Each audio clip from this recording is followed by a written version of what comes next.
Hello hi student, how are you? Welcome to my channel. Previous व्हिडिओमध्ये आपण important concepts are as follows बघत होतो. त्यातील आपले 5 जे काही कन्सेप्ट आहेत, अकाउंटिंगचे प्रिन्सिपल आहेत, हे आपण कंप्लीट केलेले आहेत. त्यानंतर आजच्या व्हिडिओमध्ये नेक्स्ट म्हणजे जे काही पुढील अकाउंटिंग प्रिन्सिपल्स राहिलेले आहेत यावरती आपण डिस्कस करणार आहोत. पण त्याही आधी अजूनही जर तुम्ही माझ्या चॅनलला सबस्क्राईब केलं नसेल तर चॅनलला सबस्क्राईब करा. व्हिडिओ आवडला तर नक्की लाईक करा आणि जास्तीत जास्त विद्यार्थ्यांमध्ये त्या व्हिडिओ शेअर करा. So let's start. नेक्स्ट म्हणजे 6 नंबरचा जो काही प्रिन्सिपल राहिलेला होता यापासून आपण स्टार्ट करणार आहोत. Going concern. गोईंग कन्सर्न म्हणजे काय, तर चालू व्यापारी संस्था ह्या नेहमी राहिल्या पाहिजेत. It is the basic assumptions that business is a going concern and will continue its operations for future. Going concern concept influences accounting practices in relation to valuation of assets and liabilities, depreciation of the fixed asset, treatment of outstanding and prepaid expenses, and accrued and unearned revenues. For example, assets are generally valued at historical cost. Any increase or decrease in the value of assets in the short period is ignored. Going concern म्हणजे सांगायचं झालं तर बऱ्याच कालावधीपर्यंत व्यवसाय संस्था या चालत असल्या पाहिजे, चालत राहिल्या पाहिजे. व्यवसाय हा मध्येच बंद पडता कामा नये. म्हणजेच काय, तर व्यवसाय कंटिन्यू तुमचा चालत असला पाहिजे. व्यवसाय हा अगदी अल्पावधीत बंद केला जाणार नाही, तर त्या व्यवसायाला दीर्घायुष्य म्हणजे फार दीर्घकाळापर्यंत तो चालत राहणं खूप गरजेचं आहे. आणि ही संकल्पना गुंतवणूकदारांना गुंतवणुकीसाठी असेल, पुरवठा करणाऱ्यांना उधार देण्यासाठी असेल आणि पुष्कळशा प्रमाणात कर्मचाऱ्यांना सेवा देण्यासाठी ही संकल्पना मदत करत असते. उदाहरणार्थ, एखाद्या नवीन उत्पादनाची ओळख करून देण्यासाठी प्रदर्शनात लावलेले स्टॉल असतील किंवा दुकाने असतील, किंवा प्रदर्शन संपल्याबरोबर हे स्टॉल काय केले जातात तर बंद केले जातात. परंतु एकदा व्यापार सुरू झाला किंवा एकदा व्यवसाय सुरू केला की तो दीर्घकाळापर्यंत सुरू राहणं खूप गरजेचं आहे. That is called going concern. Next principle आहे ते म्हणजे रिअलायझेशन, ज्याला आपण वसूल असं आपण देखील म्हणू शकतो. Income is recorded only when it is realised, that's it. Either it is received or earned. Revenues are recorded only when sales are affected or the services are rendered. Sales revenues are considered as recognized when sales are affected during the accounting period, irrespective of the fact whether cash is received or not. वसूल म्हणजे काय किंवा realisation म्हणजे काय, तर उत्पन्न मग ते मिळालेले असो किंवा प्राप्त झालेले असो, केवळ प्रत्यक्ष वसूल झालेल्या उत्पन्नाचीच नोंद या ठिकाणी केली जाते. म्हणजेच उत्पन्नाची वसुली झाल्याशिवाय नोंद केली जात नाही. विक्री केल्यानंतर किंवा सेवा दिल्यानंतरच महसुलाची नोंद किंवा प्राप्तीची नोंद या ठिकाणी केली जाते. लेखांकीय वर्षात विक्री झाली असेल, परंतु जोपर्यंत त्या विक्रीपासून रोख प्राप्त झाली किंवा झाली नसेल हे कळत नसेल तोपर्यंत ती विक्री महसुली विक्री म्हणून समजली जात नाही. For example, a company gets an order for sale of goods 1 lakh in May 2017. Goods of only ₹60,000 are sold and delivered in June 2017. Cash is received for ₹60,000 in September 2017. As per the principle of realization, sale is to be recorded in June 2017. मे 2017 मध्ये कंपनीला जर 1 लाख रुपयाच्या वस्तूंची विक्रीचा आदेश मिळाला, तर जून 2017च्या मध्ये 60,000च्या ज्या काही वस्तू विकलेल्या आहेत ह्या वस्तू पाठविल्या तर 60,000 रुपयाची रोख रक्कम सप्टेंबर 2017ला प्राप्त होईल. आणि वसुली संकल्पनेच्या तत्वानुसार जून 2017ला या विक्रीची नोंद करण्यात येईल. उदाहरण सांगायचं झालं आणखीन एक, तर एका व्यापाऱ्याने ₹15,000ला एक याप्रमाणे 2 वॉशिंग मशीन एका कारखानदाराकडून खरेदी केल्या असतील आणि या दोन्ही मशीनीपैकी एक मशीन जर 25,000ला विकली आणि 10,000 रुपयाचा नफा कमविला, तर दुसरी मशीन विकली नाही, परंतु अजूनही तो दुसऱ्या मशीनवरचा 10,000 रुपयाचा नफा अपेक्षित धरू शकत नाही किंवा त्याचं रेकॉर्ड करू शकत नाही. जोपर्यंत दुसऱ्या मशीनची प्रत्यक्ष विक्री होत नाही तोपर्यंत त्याचं रेकॉर्ड केलं जाणार नाही. That is realisation. नेक्स्ट जे काय प्रिन्सिपल आहे ते म्हणजे ॲक्रुअल. ॲक्रुअल म्हणजे काय? ही प्रिव्हियस 2-3 जे काय आपण व्हिडिओ केलेले आहेत बेसिक कन्सेप्टचे, त्याच्यामध्ये आपण ॲक्रुअलची संकल्पना जी काय आहे तिला आपण उपार्जित किंवा उपार्जन या नावाने मराठीमध्ये ओळखतो. यामध्ये आपण सर्व डिटेल्स ॲक्रुअलचे बघितलेले आहेत. Income is recorded when it occurs earned and expenses are recorded when they accrue become payable. All expenses and revenues related to the accounting period are to be considered irrespective of the fact the revenues are received in cash or not or expenses are paid in cash or not. ॲक्रुअल म्हणजे काय? तर जेव्हा उत्पन्न हे ॲक्रुअल असते म्हणजे उपार्जित असते आणि खर्च देय असतो, खर्च जर देणे असेल तेव्हा त्यांची नोंद ही काय केली जाते? बिझनेस ट्रान्झॅक्शन म्हणून केली जाते. तर सर्व खर्च आणि उत्पन्न हे लेखांकीय कालखंडाशी संबंधित असले पाहिजेत किंवा असतात. यावेळी उत्पन्न रोख मिळाले किंवा रोख मिळाले नाही किंवा खर्च रोख केला गेला किंवा खर्च रोख केला गेला नाही हे लक्षात घेतले जात नाही. For example, a company invested ₹1 lakh with a bank for 1 year on 1st October 2015. Bank has to pay interest at 10% per annum on its maturity that's it 30 September 2016. उदाहरण सांगायचं झालं तर एका कंपनीने एका वर्षासाठी म्हणजेच 1 ऑक्टोबर 2015 रोजी 1 लाख रुपये बँकेत गुंतवले आणि गुंतवणुकीच्या परिपक्व स्थितीला म्हणजेच परिपक्व स्थिती म्हणजे मॅच्युरिटी डेट किती असेल या ठिकाणी बघा, तर 30 सप्टेंबर 2016 रोजी बँक वार्षिक 10% दराने व्याज काय करते तर देत असते. उपार्जनाच्या तत्वानुसार 500 म्हणजे 6 महिन्याचे व्याज म्हणजे 1 लाख गुणिले 10 भागिले 100 गुणिले 6 भागिले 12 हे अकाउंटच्या लेख्याच्या म्हणजे अकाउंटच्या जमा बाजूला उपार्जित व्याज म्हणून ते काय केले जाईल तर नोंदवले जाईल. म्हणजेच 1 एप्रिल ते 31 मार्च या जो काही फायनान्शियल इयरचा कालखंड आहे या आर्थिक वर्षात हे काय करावे लागतील याचं रेकॉर्ड तुम्हाला दर्शवावं लागणार आहे. नेक्स्ट जे काही प्रिन्सिपल आहे ते म्हणजे ड्युअल अस्पेक्ट. ड्युअल अस्पेक्ट म्हणजे काय तर दुहेरी पैलू अकाउंटिंगमध्ये असणं खूप गरजेचं आहे.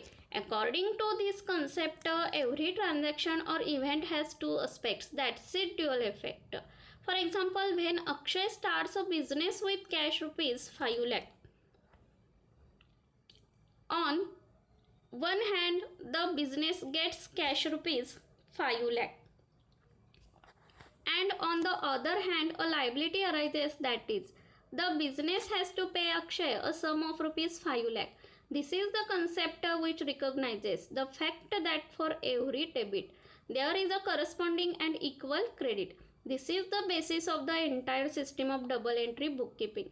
From this concept, the basic accounting equation arises, that is capital plus liabilities is equals to asset. नफ्याच्या मोबदल्यात होणाऱ्या प्रत्येक व्यापारी व्यवहाराचे हे 2 प्रभाव पडत असतात. मग अकाउंटिंगमध्ये ज्या पुस्तकात आपण इफेक्ट करत असतो किंवा ज्या पुस्तकामध्ये आपण रेकॉर्ड करत असतो तर या पुस्तकात लाभ देणारा आणि लाभ घेणारा असे दोन्ही पैलू काय केले जातात तर नोंदवले जातात. मग दोन्ही पैलू हे पुस्तकात नोंदवण्याच्या या पद्धतीलाच जी काही आहे या पद्धतीलाच आपण डबल एंट्री सिस्टीम म्हणजे द्विनोंद पद्धती असं आपण म्हणतो. आणि हे तत्व डेबिट आणि क्रेडिट या दोन्ही संकल्पना म्हणून सुद्धा ओळखली जाते. जेव्हा लाभ प्राप्त होतो त्यावेळी लेखा नावे करतात म्हणजे डेबिट साईडला पोस्टिंग करतात आणि लाभ दिला जातो त्यावेळी क्रेडिट साईटला पोस्टिंग केलं जातं.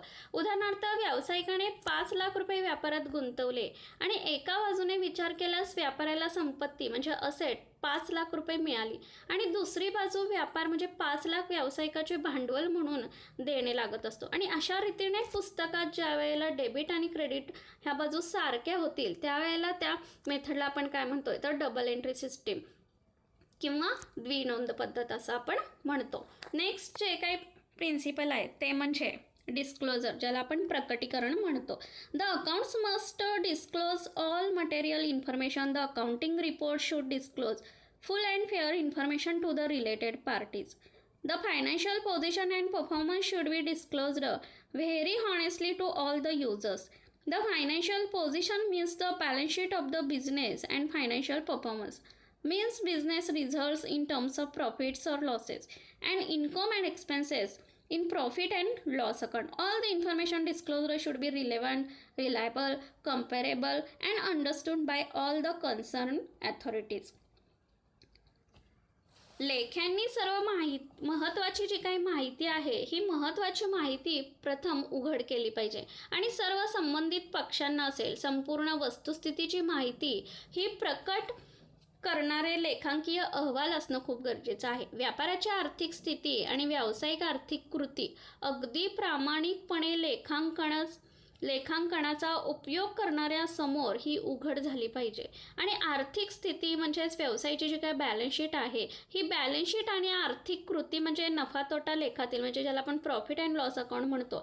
या प्रॉफिट अँड लॉस अकाउंटमधील व्यावसायिक परिणाम म्हणून नफा किंवा नुकसान आणि उत्पन्न आणि खर्च यालाच आपण नफा तोटा पत्रक असं म्हणत असतो. सर्व संबंधित अधिकाऱ्यांनी प्रकट केलेली संपूर्ण माहिती संपूर्ण विश्वसनीय, तुलना करता येण्यासारखी आणि दुसऱ्यांना तसेच आपल्याबरोबर आपल्याला समजू शकेल अशा पद्धतीची इन्फॉर्मेशन अकाउंटिंगला प्रोव्हाइड करणं खूप गरजेचं असतं. म्हणजे अकाउंटिंगमध्ये ज्या वेळेला आपण हिशोब लेखनाचं काम करतो हे करत असताना जी काय माहिती तुम्ही प्रेझेंट करता, जी काय माहितीचं सादरीकरण करता, या माहितीचं सादरीकरण करत असताना ती इन्फॉर्मेशन रिलेव्हंट असली पाहिजे, रिलायबल असली पाहिजे, कम्पॅरेबल असली पाहिजे आणि अंडरस्टँड ती माहिती असणं खूप गरजेचं आहे. That is disclosure.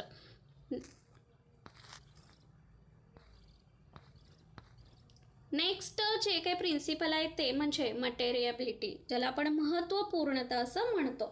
According to this conventions financial statement should disclose all material items which might influence and the decisions of the users of financial statement. Hence any item which is not significant and it is not relevant to the users need not be disclosed in the financial statement. This principle is basically an exemption to the full disclosure principle. The term materiality is subjective in nature. Materiality depends on the amount involved in the transaction, size of the business, nature of information, requirements of the person making decision, that's it. And item material to one person may be immaterial to another person. लेखांकन करताना किंवा accounting करत असताना ज्या काही छोट्या तथ्यांची ही नोंद करताना काटकसर करणे योग्य असत नाही. या संकल्पनेच्या तत्वानुसार तुलनात्मकदृष्ट्या महत्त्वाची आणि पैशात व्यक्त होणाऱ्या माहितीचे रेकॉर्ड केले जाते किंवा नोंदणी केली जाते. आणि या संकल्पनेचा वेळ हा प्रयत्न आणि वेळेच्या उपयोगितेची संबंधित नसलेल्या परिव्यय लेखांकनाशी अत्यंत महत्त्वाचा संबंध असतो. आणि आर्थिक विवरणात केवळ विवरणे नोंदवणे आणि ती प्रकट केली पाहिजे की जी आर्थिक स्थिती ठरवण्यासाठी उपयुक्त आणि महत्त्वपूर्ण असतात. कमी महत्त्वाची किंवा गौण माहिती एकतर टाळली पाहिजे किंवा महत्त्वाच्या माहितीमध्ये समानता, एकरूपता असणं खूप गरजेचं आहे. किंवा अशी गौण माहिती खालील टिप म्हणूनही दर्शविता येते. That is materiality. म्हणजे प्रोव्हाइड करणारी इन्फॉर्मेशनमध्ये जसं आपण वरच्या प्रिन्सिपलमध्ये बघितलं की संबंधित माहिती रिलेव्हंट असली पाहिजे, रिलायबल असली पाहिजे, कम्पॅरेबल असली पाहिजे आणि संबंधित माहिती ही अंडरस्टूड करता आली पाहिजे.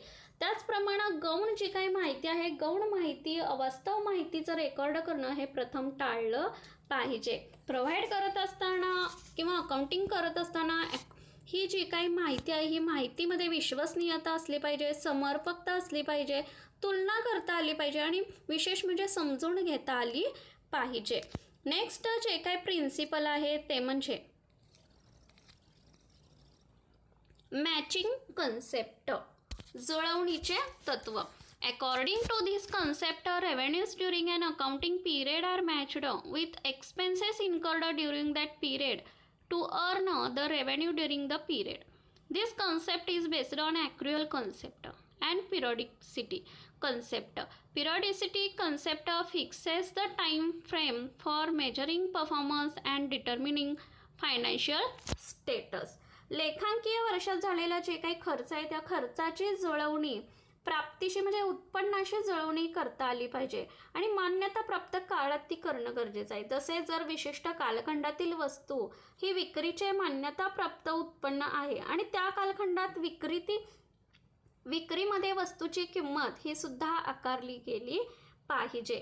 ही संकल्पना उपार्जन तत्वाशी संबंधित असलेली आपल्याला दिसून येते आणि म्हणून पूर्वदत्त खर्च जसं आपण all expenses paid during the period are not considered but only the expenses related to the accounting period are considered. On the basis of this concept, adjustments are made for outstanding and prepaid expenses and accrued and unearned revenues. Also due provisions are made for depreciation of the fixed asset, bad debts, etc. relating to the accounting period. Thus, it matches the revenues earned during an accounting period with the expenses incurred during that period to earn the revenues before sharing any profits or loss. ही जी काही संकल्पना आहे ही संकल्पना उपार्जन तत्वाशी म्हणजे ॲक्रुअलशी संबंधित आहे आणि म्हणून पूर्वदत्त खर्च असेल, देणे खर्च असेल, उपार्जित आणि अपार्जित न मिळणारे असे उत्पन्न असेल, अशा सर्व समायोजना म्हणजे ॲडजस्टमेंट विचारात घेतल्या जातात. जुळवणी याचा अर्थ असा नव्हे की खर्च आणि उत्पन्नाशी तंतोतंत जुळलेच पाहिजेत, कारण एका विशिष्ट कालखंडात केलेला खर्च हा त्या कालखंडातील कायदेशीर उत्पन्नाशी म्हणजेच वैध उत्पन्नाशी संबंधित असू शकतो किंवा संबंधित असू शकत नाही. लेखांकीय कालखंडात उचित किमतींशी उचित सर्वांची जुळवणी ही करता आली पाहिजे किंवा झाली पाहिजे. व्हिडिओ आवडला तर नक्की लाईक करा आणि जास्तीत जास्त विद्यार्थ्यांपर्यंत व्हिडिओ शेअर करा. थँक्यू. Take care.